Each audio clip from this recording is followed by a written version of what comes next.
joking sangga bawana kening rajek jono rendangira kencana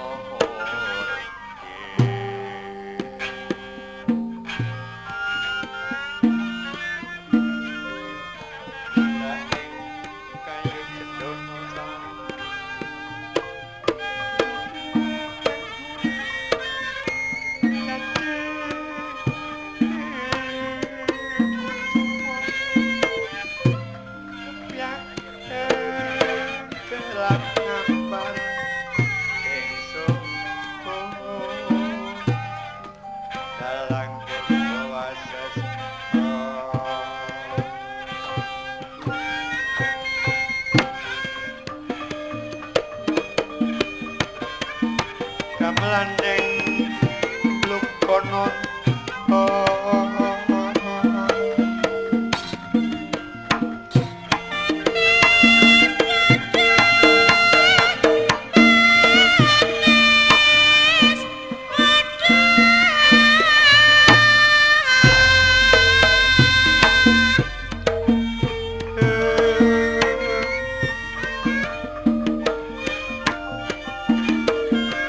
para pratangga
pawadhahe kosawi jati linuwih dasa purwa wiwitaning kandha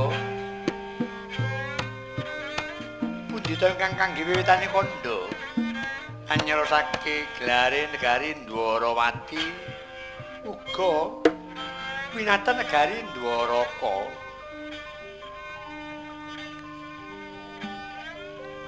Sabta Raja Sastra Bawana Mindra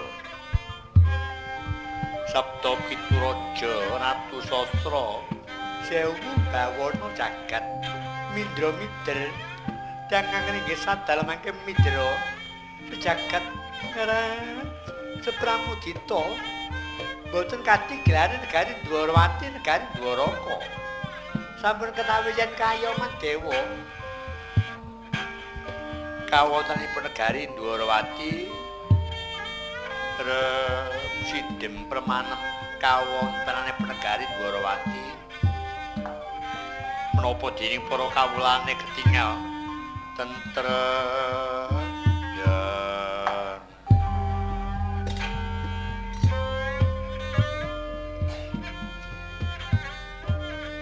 dasar negara panjang kunjung pasir wingkir sindi gemah tata tentrem Kertataharja panjang dawa pocapaning kunjung luhur kawi bawaning pasir samudra mungkir gunung pranyata yen negara ngungkurake pagunungan mlerekake prasaben mangku bandaran ageng.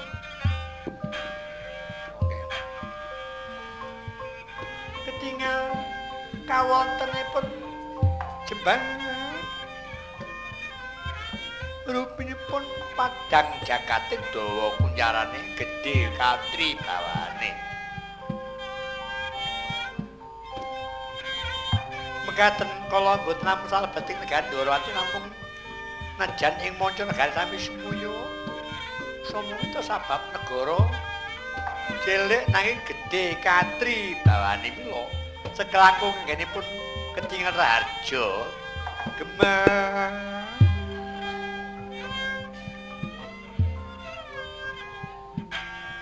langkung-langkung para rakyat cilik ing atapun olah tetanen angrembaka tetanduranira dengan lumampah dagang rinten dalu ora ana pedhote ora ana sang dalan.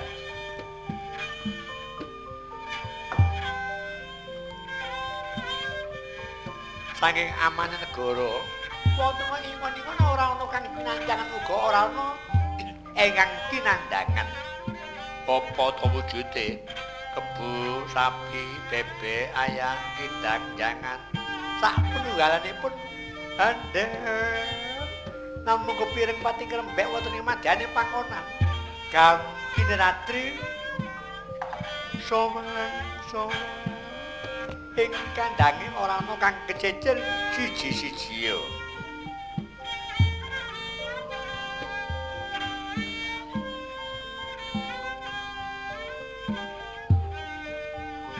Siti benti bolu-bolu rambatane tentreming kawontenan ingon yen sing ing sampun surup padha mulih kandhang Candranegara candranipun praja wong bilih den carosake sedalu mila rantong sedina mila tatako yen den carosake upamane wong lumaku milang sekali gadung manglung ngelurung tansaya angranoi tambah angronce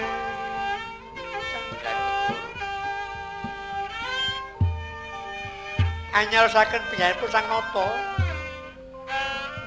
Ratu Dwarawati dijiluk Sang Prabu Wanarasinga ya Prabu Wanarisinga Sang Sri Narata pinarak wonten ing kursi gading dandane kasul babut prangwadani Gaya Cahya Teja tejane Sang Sri Narata ngabya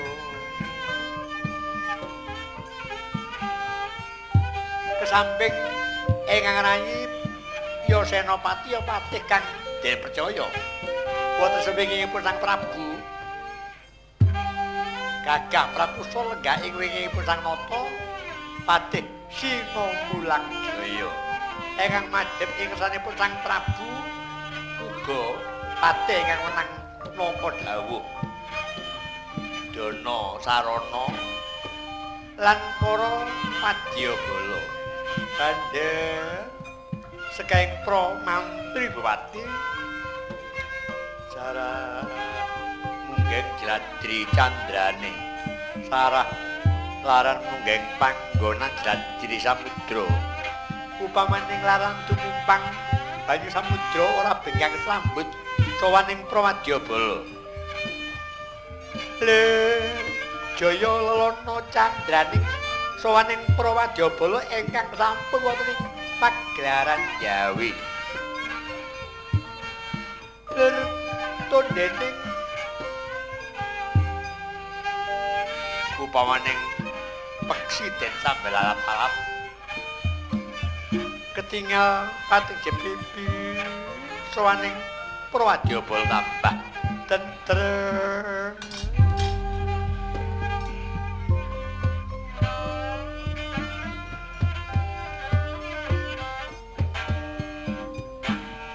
tentreming kawontenan ketingal yen Sang Prabu dereng kersa angandika. Pramila Sang Prabu dereng kersa angandika menggah ing penggalih banget nyandang susah jalaran abote ngembun dawuh. Abote wong nampa dawuh pangandika kan nanging dawuh pangandika kena denarane dawuh pangandika kang gaib, tegese gaib ora ana wujude ning ana swara. Kena denarane pesating supena, pesat supena wong ipi kaya palase wong ipi, jengleh nampa dawuh pengendikane pukulun Jepo yang melinuwe. Pramila winantan abot sanggane ngestokake dawuh pengendikane pukulun Sang Prabu Wanarasinga. Mila ngantos ing palenggan mika ya banget anggonira nyandang susah ing penggalih dereng kababarake.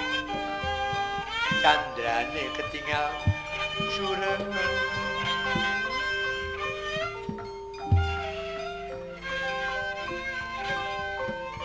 Pramila den alani Surabaya cahya tejaning banget Sungkawa dereng kababarake.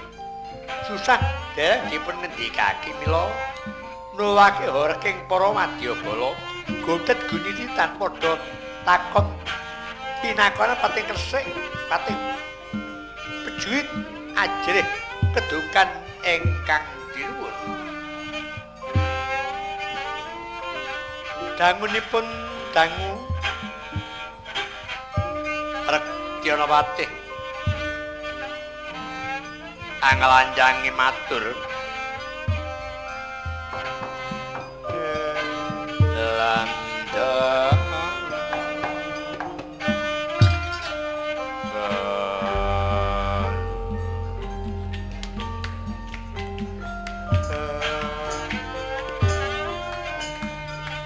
tatawan ing tingal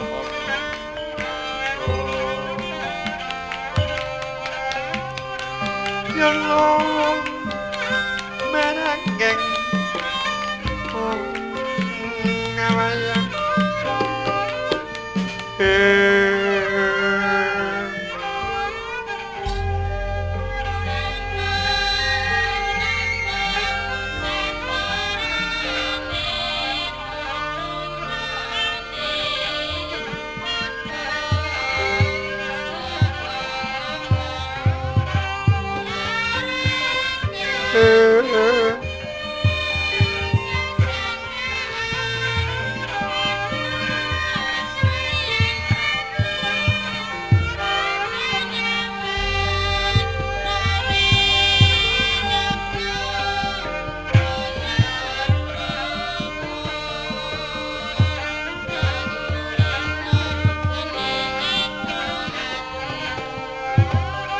Yono arangang wong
Lukaning wong awai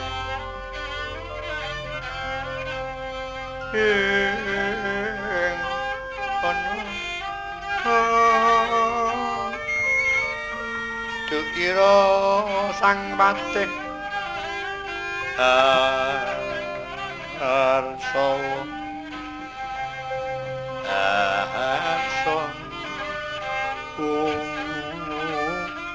matura yang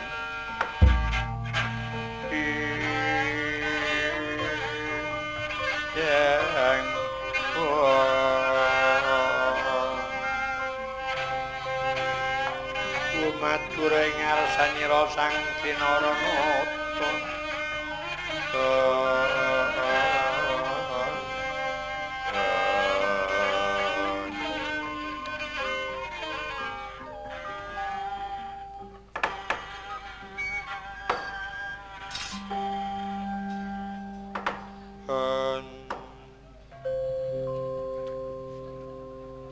saderengipun kula matur sinuwun kula ngaturaken kelepatan lepatipun ing abdi agunga pendara kula ingkang paring pangapura inggih awit mbok bilih kula menika mangke mboten enggal matur awon wontenipun pagelaran Dwarawati mila ngajeng kula aturaken derengipun kula matur agunga paring pangapura dumateng Rektinapatih Dana Sarana sinuwun kathah para wadyabala gudhit-gudhitan taken wontenipun pagelaran bendara kula ingkang sinuwun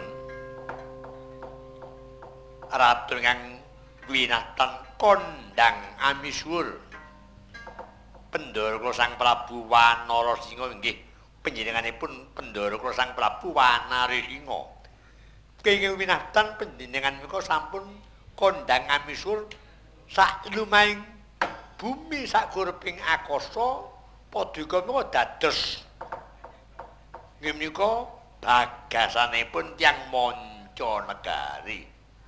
Sinuwun pramila kula lancang mboten nampi dawuh kula rumiyin matur selak mboten kiyat menggara sing manah kula sinuwun awon menggah lenggahing kawontenan pagelaran Dwarawati yen paduka mboten enggal paring dawuh sinuwun kula aturi paring dawuh kathah para mantri bupati taken nanging boten wantun menawi dereng panjenengan paring dawuh. Nuwun sinuwun.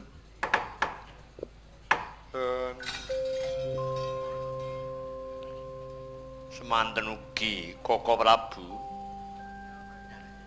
Rayi Paduka Patih Singa Mulang Jaya ugi nyelani matur.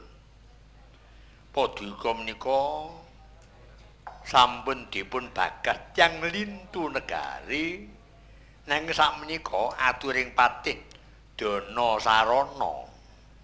Paduka menika umumipun awon sababe panjenengan boten kersa enggal angandika duka Prabu. Sinten ingkang lepat? Sinten ingkang klentu? Kula aturi Koko Prabu paringa dawuh. Oh, Kakang Patih Dana Sarana moragake badin Kakang.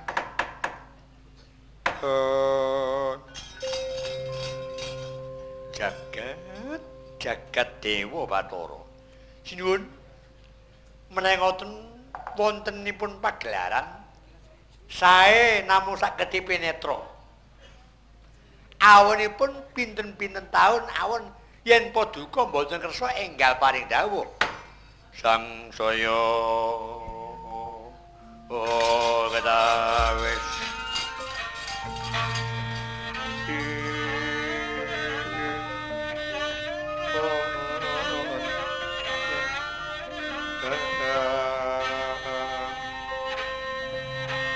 alon paringan ngandika mring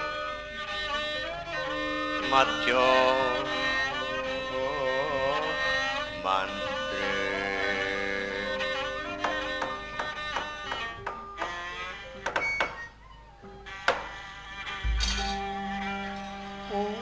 Wilaheng sekaring bak wana langgeng Mandarahum jagat ya wasasane Bathara jagat prambuti toladalah. Patih Dana Sarana sembah kula mugi katur sinuwun kowe tak tampa membana teguh. Wah, hayuning sun pangestu ingsun wae enggal tampanana. Sanget tanggen kula mundi sinuwun. Paring pangetinipun panjenenganipun ingkang sinuwun ndatosaken jimat kula paripe kawula nuwun. Aturna anggon sira ngayahi kewajiban. Rening ana ratu ana patih. Patih winangka imbal wantana nimbang ala api ing kahanan ing negara Ndarawati. Patih Dana Sarana kaya ngapa anggon sira ngayahi kewajiban. Kawontenan ingkang wonten ing Praja Ndarawati kula ngaturaken sidhem permaneming para rakyat mboten wonten ingkang mbangkang sowan ambal kaping kalih kula ngaturaken raja-rajanipun negari Ndarawati nggih negari Dwaraka. Mboten wonten ingkang kekirangan nuwun pangestinipun panjenengan dalem kasinipun kula ngaturaken kanthi sae sedaya kawula nuwun sinuwun syukur seketi jumurung nowake biar padang tias ingsun sarana saka atur sira Patih Dana Sarana kena dak percaya kang dadi atur sira Patih benjang menapa panjenengan badhe niti pirsa. Kula dherekaken mboten cecek aturipun abdi Paduka. Kula badhe nampi paugon menapa bagus yen ngono. Enakno anggon sira marak sowan mengko panjenengan ingsun nyambung meneh angandika ana ing pagelaran. Kawula nuwun ngetokaken dawuh sinuwun. Adiku sing tak tresnani ya Patih ya Senapati Singa Mulang Jawa minangka lengening pun kakang minangka andel-andeling pun kakang Singa Mulang Jaya sembah kula Kaka Prabu wis tak tedha tak trima tak tampa tangan loro pangestuku wae tampan ana di ngetokaken dawuh kula pundi ndadosaken jimat kula paripih paring pangentinipun Kanjeng Kaka Prabu Wanara Singa badhe taken menapa Kaka Prabu yen diitung saka pelenggan iki sliramu pisan Patih Dana Sarana inggih rungokno anggonku menehi keterangan itung aku kurang luwih ana madya candra madya itungan tengah candra wulan kurang luwih ana ing pelunggan iki setengah wulan nalika semana ana duta saka negara Lapak Samar dutane Prabu Danang Jaya. Negara Lapak Samar negara gedhe. Negara Lapak Samar iku mbawah Cabrang, mbawah Wukir Kencana, mbawah Rancang Kencana, bawah Nyaken negara gedhe-gedhe di bawah. Balane sepirang-pirang cacating ora kena ditotal ora kena diitung balaning Ratu Lapak Samar Prabu Danang Jaya arep bedah negara Ndwarawati nanging aku masang tulisan ing madyaning alun-alun mubeng tepung gelang tak wenehi undang-undang tak wenehi yaiku wara-wara tegese sapa wae arep yaiku nglenggahi Ndwarawati monggo nanging syaraté kudu bisa ngalahno Wadya Balaku lan bisa ngalahno adikku Patih Singa Mulang Jaya bala sepirang-pirang saka tanah Sabrang saka negara Lapak Samar balaning Danang Jaya balik saiki nglumpukno Wadyabala mebakno senjata peperangan tambah suwe tambah gedhe sing mburi perkara iki mengko yen ngaten menika mangke tata-tata trima nyawang sik mboten kula mboten trami nyawang nanging kula kedah ngetingalaken kula menika dados wakil panjenengan. Kula menika minangka warangka. Warangka menika garwane curiga. Ana keris ora ana wrangkane elek yen disawang ana wrangka tok ora nganggo keris mboten wonten ginanipun mila kula menika ketingal warangka kedah nyecekaken dawuh pengendikanipun Pendhara kula. Nyecekaken dawuh panjenengan jinuwun Wadyabala Lapak Samar iya badhe kudu ngayoni ngalahno Wadyabalaku kabeh. Yen Wadyabalaku kalah kudu bisa mbondo adikku Daya-daya. Kula nyuwun pamit. Kula mboten betaken ganjaran nanging kula betaken asma. Najan diparingi ganjaran yen asmane elek nggih elek sinuwun. Kula nyuwun tambah pangestu kula kedah angrumiyine kula kedah mapak kendhakane Wadyabala Lapak Samar. Oh, andal. Jagat dewa yen ganjal tak sawang kaya ngopo aku bela raja kawula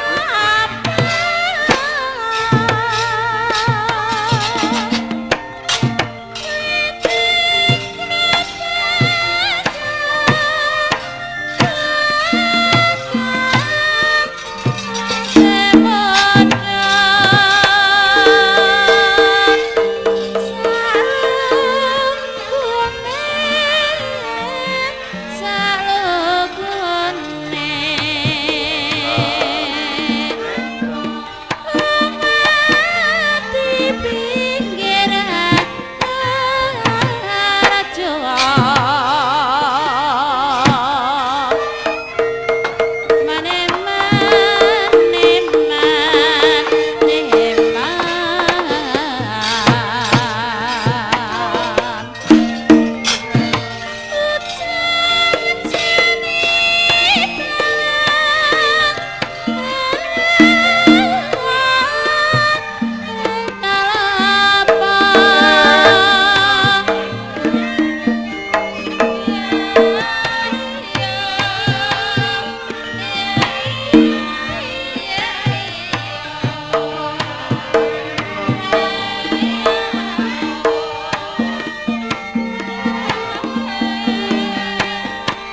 sing tak ndel, sing tak percaya, sing gawe rai mareming pun Kakang ya Siadi.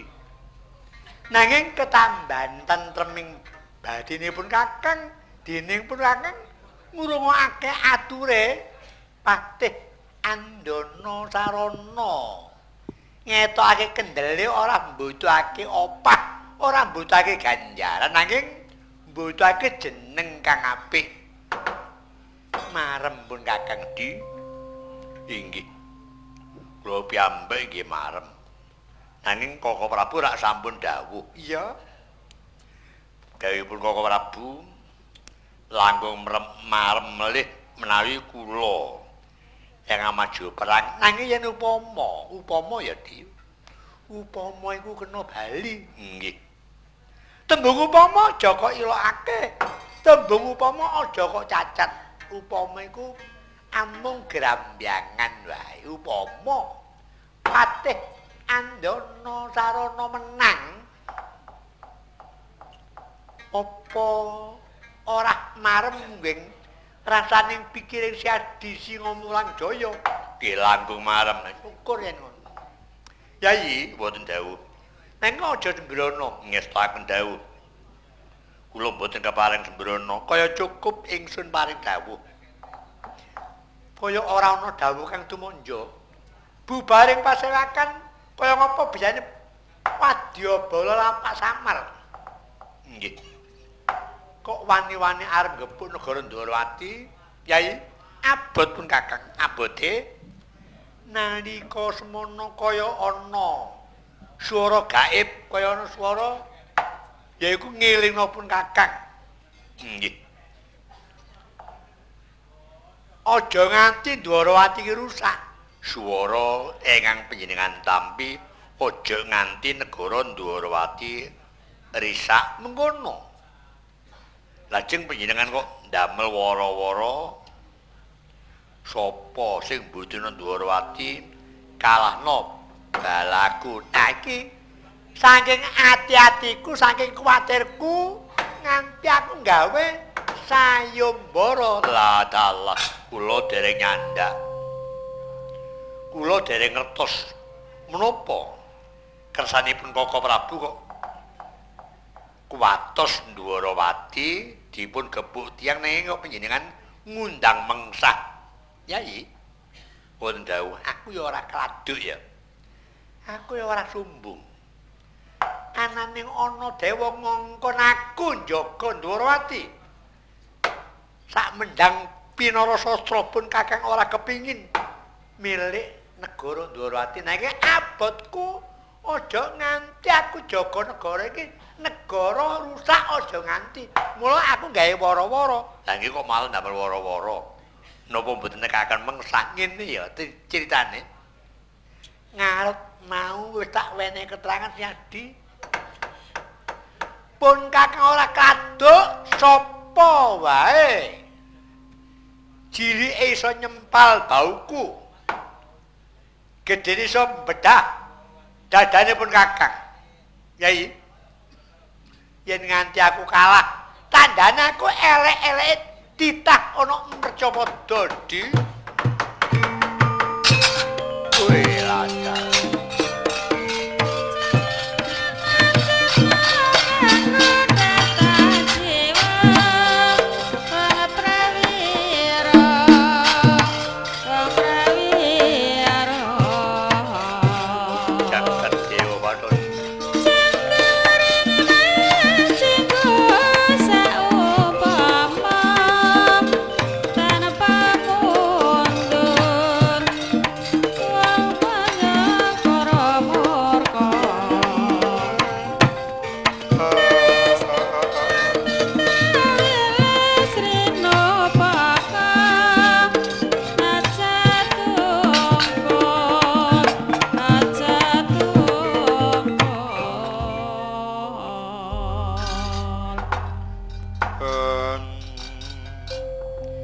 Jagat Dewa Bathara.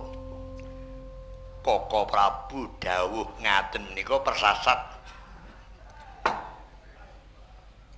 ngengetaken kula. Lho lah kok malah Syadi Singomulan Jaya ngarani padha karo ngelingno Syadi munggo rasa rasane Syadi Singomulan Jaya kaya ngopo pun Kakang ngarep mau tak kandhake aku ora kladuk aku ora sumbung sapa iso nyempal bauku sapa bisa bedah dadaku kelakon nglenggahi Dwarawati anane aku sumbar kaya mengkono cacati tak bandane pecahin dodo aku njaga Dwarawati iki gedene tak bandane pegating jonggo inggih mula aku mau sumbar aku ora ngeduk-ngedukake anane aku ane ngeduk-ngedukno kaya mengkene mung Syadi karo pun Kakang lha ngono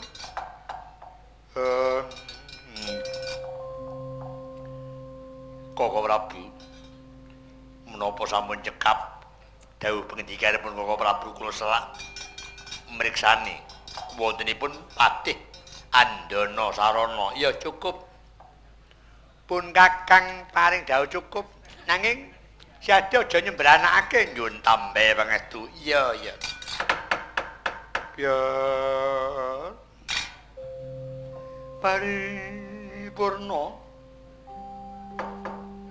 paripurnane dawuh Harsa Sang Nata kundhil kedaton bibareng para Adhyapa singgah Patrapira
Re Sidim Permanem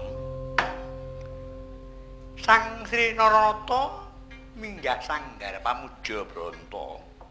Menapa medinipun Sang Sri Naranata nyuwun menapa kawontenanipun Dwarate saged tentrem siginjero gemuruh Purwadya. Tinggahing Purwadya bala candraning lir ancak tinebah. Lir upamaning ancak walang tinebatan upamane walang kena tebahing watang ora yaiku ana pedhoting. Iya. Sampun kancik wonten ing madyaning alun babar sing Purwadya bala. Candane ora nggone baris selo berkiti candrane. Selo aramatu berkiti sebut umpaman sebut merambat ana salane watu apa bengkak rambut. Kaya jebolake madyaning alun-alun babar sing para Wadyawa.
Nira Saksunaya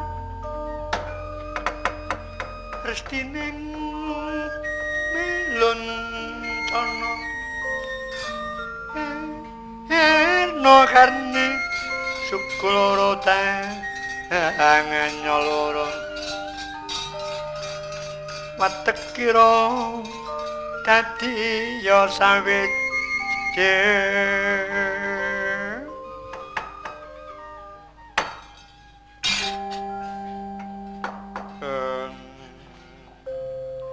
manggusik aku ora panggling kaya pono kawan kekasih Klamet Harum unjuk Ndara ya tak tampa panget tuku tampan ana pono kawan sing nanging muni maring panjenenganipun panjenenganipun Ndara kula Dana Sarana wonten menapa non panjenenganipun Ndara nggih Nggih menika metenteng anggenipun badhe tindak ana mungsuh gedhe napa perkara. Saking Taplang iya. Menika malah ngedekaken kendera nantang. Iya panjenengan bener. Njenengan kepireng napa mboten? Awak meruh sampun ngertos kathah para wadyabala balanipun Prabu Danangjaya. Danangjaya niku bakal calone ipene putra Madura. Gusik-gusik nunggu. Danangjaya sing duwe negara Lapak Samar calon IP putra Madura, IP-ne putra Madura sapa? Niku lare ladak plidak-plidak ireng cemane Narayana, ya Narayana. Apa? Raden Narayana menika mboten nate pisah kalih adine ingkang nami Dewi Rara Ireng. Dewi Rara Ireng menika wampun menika titi sing Widawati, titi sing Betari mila dados ucap-ucapane tiyang Mancanegari. Ya Rara Ireng nggih. Iku apane Narayana. Adinipun ingkang murid ingkang ajeng Raden Kakrasana, angka kalih Raden Narayana, angka 3 Dewi Rara Ireng Sumbadra. Wah menika bentenen kula niku nggih rasaning pikir kula kapan aku duwe putra, duwe anak sing kaya Ndara Rara Ireng. Wah dasare nggih wonge disiplin. Ya Rara Ireng nggih benten kalih arek sakniki. Ampun mboten kanten-kantenan. Iya, Slamet Harum. Wonten dawuh. Apa? Wadyabala niku kengkenane Raden Narayana. Lho. Narayana medhaya dhateng negari Lapak Samar. Nyuwun tulung, nyuwun senjata pitulunganipun Prabu Danangjaya. Lah ngaten. Danangjaya bedan negara Dwarawati. Anane aku njaluk tulung sliramu Danangjaya, negara sing bak wadyabala iku negara yaiku Lapak Samar. Mula aku gak kuwatir yen panjeneng dudukane bareng.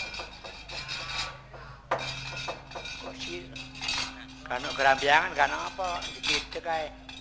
Ale ayane kano suguhane ae kok. Kok kano tutukane. Nah niki non. Monggo dipun penggalih. Panjenengan badhe munduraken kawontenanipun Ndara Narayana, mangke dipun penggalih Slamet Harum. Slamet Harum. Mboten dawuh. Aja nyilina pikirku. Ana mburi? Padha karo nyilina pikirku. Trimo nyawa. Dungakno aku kudu kelakon mundurna wadyabala Lapak Samar. Ah, nggih, mangga dungak.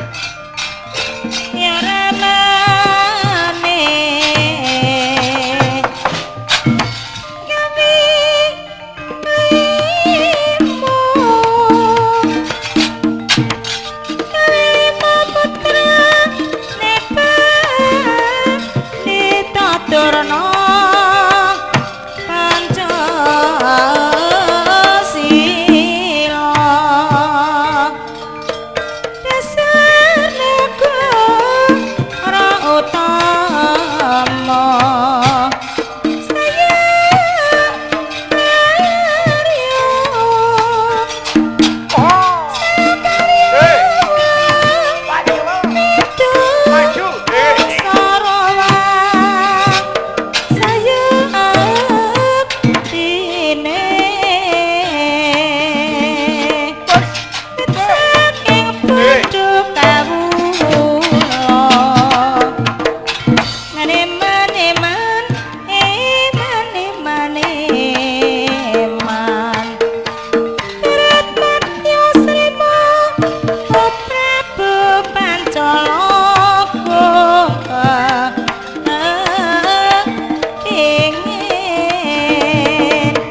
putra ajar kenal. ngerti bangsa mengko sawet wisa karya ulang pemandone bunga wula cermin jamu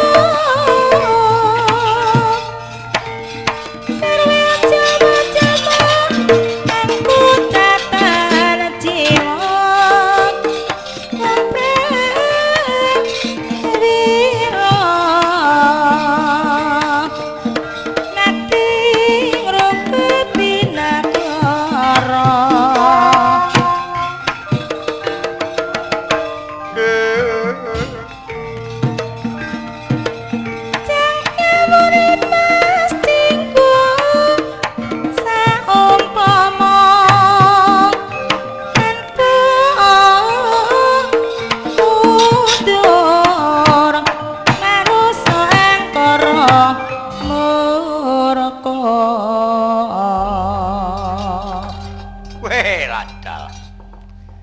Aku ngetokno kendero nantang. Bareng-bareng karo para wadyabala. Saka lapak Samarkandja ana tengahing alun-alun palagan perang sapa nyeseki? Patih Andana Sarana. Patih Andana Sarana. Bali ki anak bala saka lapak Samar abdining pendaraku Prabu Danangjaya. Duta-dutaning pendaraku Raden Narayana aku tumenggung Jaya Ngaloga. Sejalan ngarep. Lho kok takon jalan ngarep? Karep apa? Iki dina Ndwarawati kudu ditinggal pendaramu. Yen ora kelakon jiling tak bondo pendaramu, kelakon bondo pendaraku. Yen wis bisa ngelangkai banggening patih Andana Sarana manti ucapmu dhewe pira kadalmu aduh waduh moro tangan